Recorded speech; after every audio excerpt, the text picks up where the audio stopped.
en train de planter un arbre!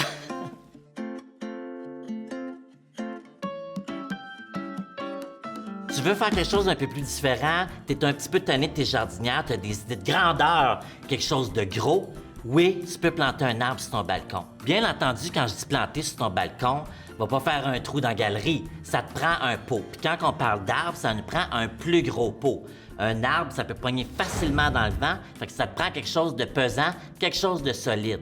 Oublie pas que tu peux sortir tes plantes d'intérieur puis les mettre à l'extérieur. Comme le beau ficus elastica ici, si tu sors sur ton balcon durant l'été, il va être super content. Il va te pousser d'à peu près un pied et demi. Tu vas voir, tu vas capoter sur le nombre de feuilles qu'il va faire. Mais ça prend le bon pot.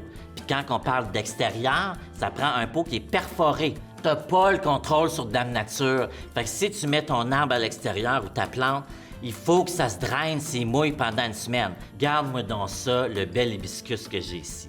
Tout le monde veut ça, ça fleurit tout l'été. Tu peux même le rentrer en dedans pendant l'hiver. Mais durant l'été, garoche-moi ça dehors, il y a besoin de beaucoup de luminosité si tu veux le plus de fleurs possible. Mais là, garde la grosseur avec le tronc, en fait. Donc, tu as besoin d'un gros pot pour le planter.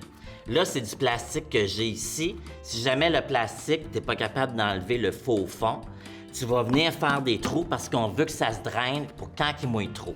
Pour choisir le bon pot pour transplanter ton arbre ou ton arbuste, pour le garder sur ton balcon, il faut que tu te laisses de la place pour le mettre à l'intérieur et pouvoir rajouter du terreau tout autour. Donc, va pas me chercher quelque chose de trop serré, parce que trop serré, tu n'auras pas de place pour le terreau qui retiendrait l'humidité, puis il va falloir que tu l'arroses non-stop.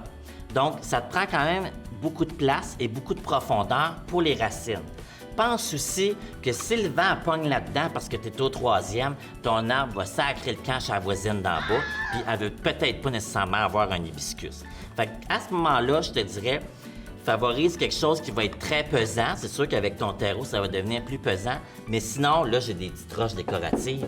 Mais tu peux aller dans le champ du voisin ou dans le fossé, puis va me rechercher des grosses roches que tu vas venir déposer sur le dessus.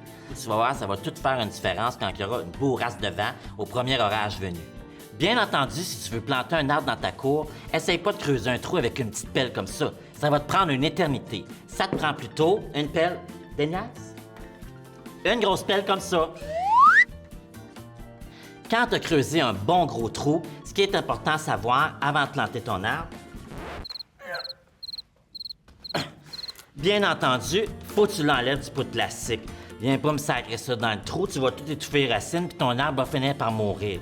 Faut que tu y enlèves sa jaquette. Mais ce qui est important quand tu vas planter ton arbre, c'est de ne pas mettre de terreau par-dessus le collet de l'arbre. That's it, that's all. Tu veux pas l'étouffer. Second, une autre chose bien importante. Une fois que tu as bien planté ton arbre, que tu as tout tassé ton terreau autour de la motte, danse sur la motte. Faut que tu danses sur la motte. Tu cours. Pas 2 heures, mais juste assez pour te donner une bonne pression pour vraiment l'ancrer dans le sol. Ensuite, c'est très important de faire autour du tronc de ton arbre une cuvette, comme une espèce de petit volcan qui va accueillir l'eau, qui va la garder quand il va pleuvoir ou toi quand tu vas venir arroser. Parce que c'est toujours important, quand tu plantes une plante à l'extérieur, de bien arroser après l'avoir plantée pour ne pas trop choquer les racines puis lui donner des bonnes forces pour affronter les prochains jours. Donc là, tu vois, j'ai fait comme un petit volcan. En arrosant dedans, l'eau reste dans le centre et se dirige vers les racines le plus près de la plante. Maintenant que tu as appris à bien planter ton arbre dans ta cour, je donne 4 suggestions de végétaux qui vont être magnifiques au printemps, été comme en hiver.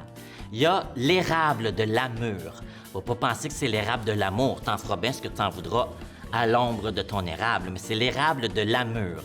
Il fait un beau feuillage qui va virer au rouge vif orange à l'automne. Va chercher un pommetier décoratif. C'est magnifique au printemps puis ça fait des photos instagrammables. Pas piquer des verres. Ensuite, si tu as un feeling un petit peu plus petit, tu veux pas quelque chose de trop gros, il y a toujours des arbustes que tu peux planter dans ta cour, comme l'amélanchier, qui fait des belles fleurs blanches au début du printemps, durant l'été, un feuillage vert, puis à l'automne, un beau punch de rouge. Tu as aussi le forsythia. C'est magnifique, ça fait des fleurs avant de faire son feuillage. Bon, à ce temps, si tu veux te faire une belle cabane dans ton arbre, dépêche-toi puis va t'en chercher un!